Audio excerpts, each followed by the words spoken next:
안녕하세요. 오늘은 국어 바보가 3개월 후 국어 천재가 된 사연 두 번째 시간입니다. 자, 오늘은 대청이 2019 6월 모의고사 수능국어 킬러문항 도전기를 이야기할 것입니다. 이번에 6월 모의고사가 가장 어려웠던 지문이 개체성과 생물학이라는 지문인데 이거는 이제 특징이 있습니다. 첫째, 지문이 굉장히 길어요. 두 번째 뭐냐, 문항도 많습니다. 한 지문에 문제가 6개가 나왔습니다. 그 다음에 오답률도 최고입니다. 특히 뭐냐면 41번 같은 경우에 오답률이 무려 89%나 되는 거예요. 정답률이 11%밖에 안 되는 거죠. 지난 수능이 굉장히 역사적으로 시끄러웠어요. 그 다음에 1등급도 84점이니까 굉장히 낮은 거죠. 예.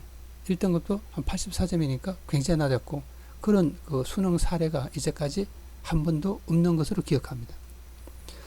자, 그래서 특히 뭐냐면은 어려운 문항은 정답률이 18점 몇 % 정도 됐던 것 같아요. 그래서 찍는 것과 비교해서도 막 사람들이 말을 하고 그랬죠. 예. 찍어도 그 정도 나온다. 뭐 이런 식으로 이제 오지 쓴다니까 찍어도 20%는 맞는 거죠. 그런 농담 아닌 농담까지 있었는데, 어쨌든 난이도가 굉장히 높았는데, 그거보다 거의 두 배까지는 아니지만 거의 꽤 높은 정답률이 11%밖에 안 되는 문항이 이번에 나타났습니다. 사실은 이제 정답률이라는 것이 상당히 애매한데, 이제 시험 치는 입장에서는 시간이 모자라면 이게 쫓기죠. 쫓기면 이제 찍는 수가 많죠. 그래서 여러 가지 사연이 있겠지만, 어쨌든 이번에 2019년 6월 모의고사가 41번이 가장 어려웠고, 그것이 이제 정답을 선택한 사람 11%밖에 안 됐습니다. 근데 문제는 이거죠. 난이도 7순위 안에 이 개체성과 생물학이란 지문이 3개나 등장했다는 거예요. 그래서 가장 어려웠던 거, 그 다음에 5번째로 어려웠던 거, 7번째 어려웠던 지문이 다 있는 거예요. 자, 그러면 우리 한번 생각해 보죠. 여러분, 학년이 올라갈수록 우리는 상식적으로 국어를 잘할 것 같지만, 그건 일반적으로 맞는 이야기겠죠. 일반적으로 맞는 이야기예요. 근데 국어가 상상할 수 없을 정도로 성적이 어렵냐? 그렇진 않아요. 그러니까 이거는 몇 가지 요소가 있는데, 첫째 뭐냐면 독해에 대한 기초가 굉장히 중요합니다. 기초가 잡힌 애들은 중학생이라도 고등학교 문제 정도 풀 수 있어요. 그러니까 어떻게 보면 국어는 선행학습이 통하지 않아요. 선행학습이. 예를 들어서 물론 고등학교 문제를 많이 풀면은 미리미리 선행해서 많이 풀면은 도움이 되겠죠.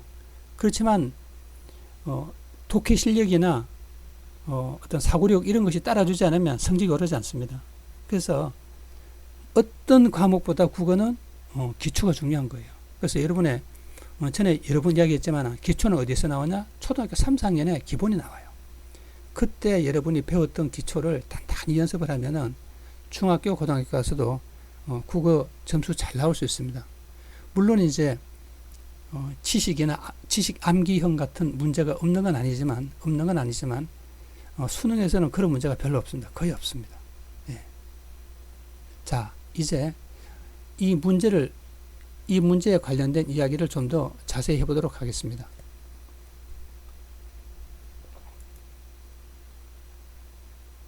자, 이 지문이 이번 6월 모의고사 지문입니다. 사실 꽤 어렵죠. 그래서 이제 두 가지 면이 있습니다. 시간을 많이 주면 잘 풀 수 있어요. 시간을 많이 주면. 근데 이제 시간이 굉장히 제한되어 있죠. 물론 이제 대청이 같은 경우에는 시간을 굉장히 많이 줬습니다. 네, 그런 부분을 참고하시기 바랍니다. 그래서 시간을 많이 주니까, 이게 시간을 많이 주면은 이거 거의 다 맞춰요.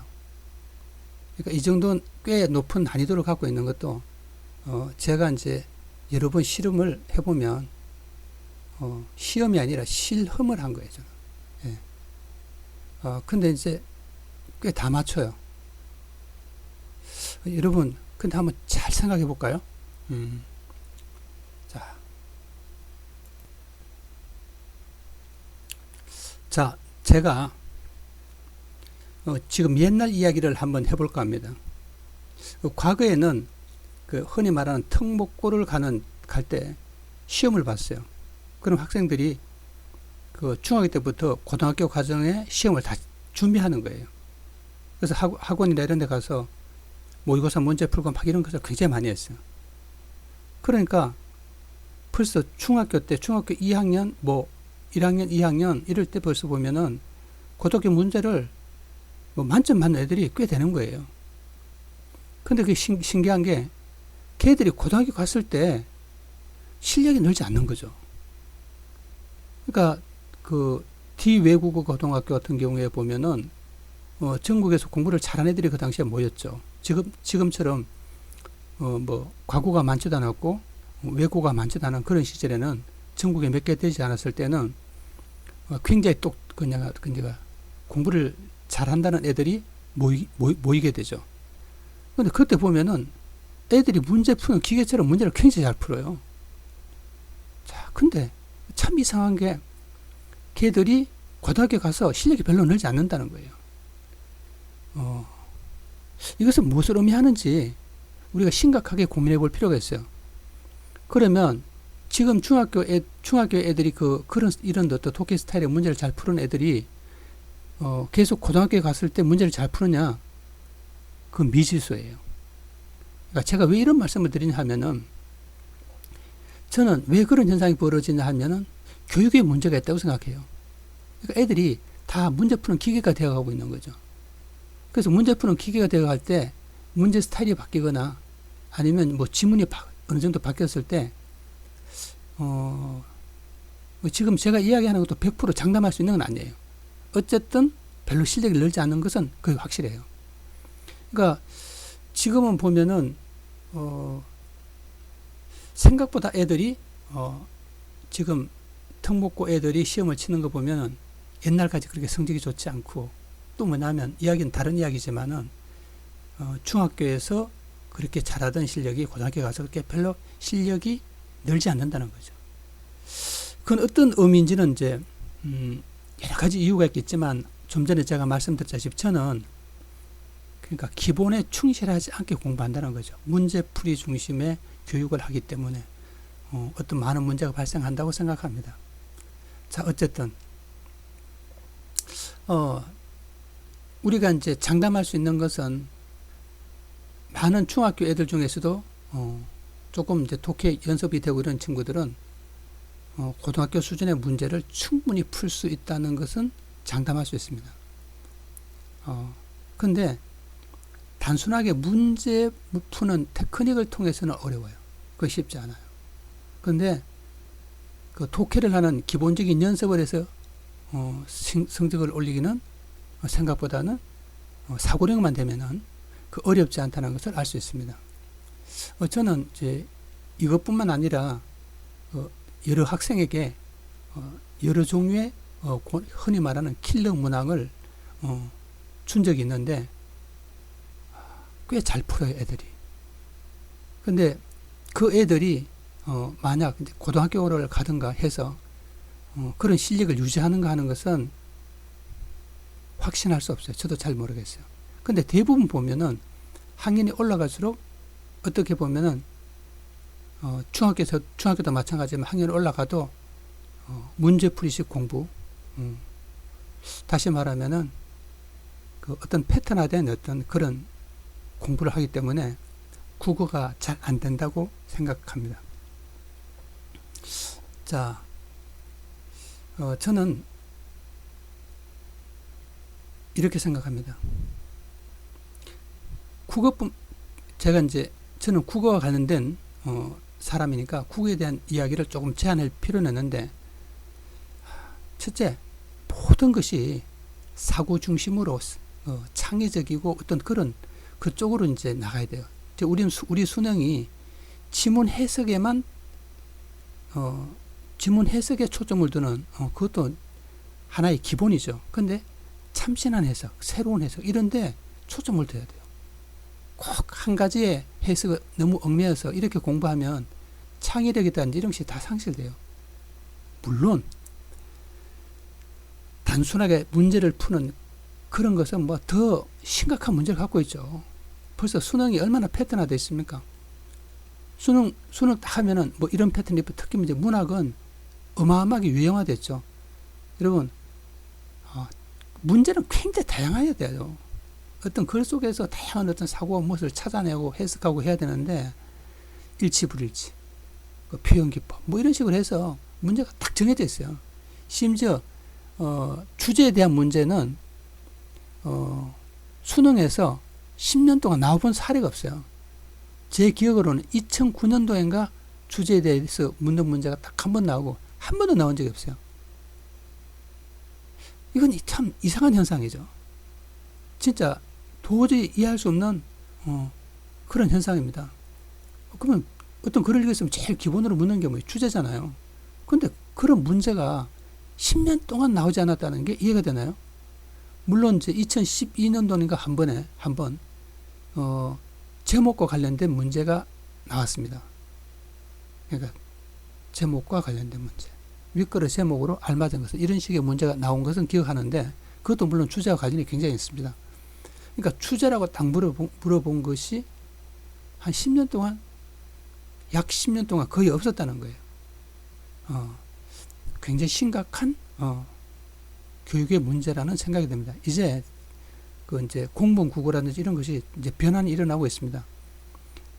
특히 서울 지역 같은 경우에 공무원이 진짜 극단적인 그 암기 문제, 다시 말하면 무슨 누구 시비가 어디 있느냐, 이런 진짜 상상할 수 없는 그런 문제를 내는 거죠. 그게 공무원하고 무슨 상관이 나요? 공무원의 그 직무 능력 시험, 그 직무 능력을 평가할 수 있나요? 그런 게 도저히 알 수 없는 그 이상한 그런 문제가 나와요. 다행히 내년부터는 인사처에서 출제를 한다고 하니까 꽤 수준이 높아질 거라고 생각하고, 또 뭐냐면 7급 공무원 같은 경우에 2022년부터 PSAT로 간다고 하니까 훨씬 더 긍정적으로 문제가 변할 거라고 생각합니다. 자, 어쨌든 지금 우리나라의 모든 그 국어 관련 문제는 바꿔야 합니다. 특히 나는 이제 어떻게 생각하냐면 5급 문제가 굉장히 문제라고 생각해요.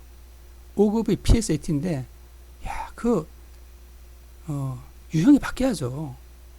유형이 바뀌어야 됩니다. 너무 있잖아요. 지나치게 논리 쪽으로 가 있고, 또 상황 판단 이쪽에 가 있습니다. 여러분, 상황 판단하고 또 논리하고 유사성이 굉장히 많죠. 여러분, 이제 과연, 그런 식의 논리가 우리 실생활에 그렇게 먹히나요? 그건 굉장히 의문을 가집니다. 자, 어쨌든, 총정리라면 그렇습니다. 국어는 기본에 충실해야 됩니다. 여러분, 기본은 어디 있나요? 초등학교 부분에 기본이 다 나와요. 그러니까 여러분들은 어떻게 보면은 기초교육에 충실해야 된다는 것을 제가 말씀드립니다. 기초교육은 뭐예요? 여러분, 주제 찾는 거예요. 예. 내용, 주제를 파악하는 게 가장 핵심입니다. 여러분, 그런 공부 열심히 하시면 됩니다. 다음 시간에는 대청이 어머님과의 이제 면담 시간을 한번 이야기해볼까 합니다. 자, 다음 시간 면담, 대청이와 관련된 그 이야기는 마지막으로 정리를 해볼까 합니다. 어쨌든 다음 시간 기다려 주시고요. 감사합니다.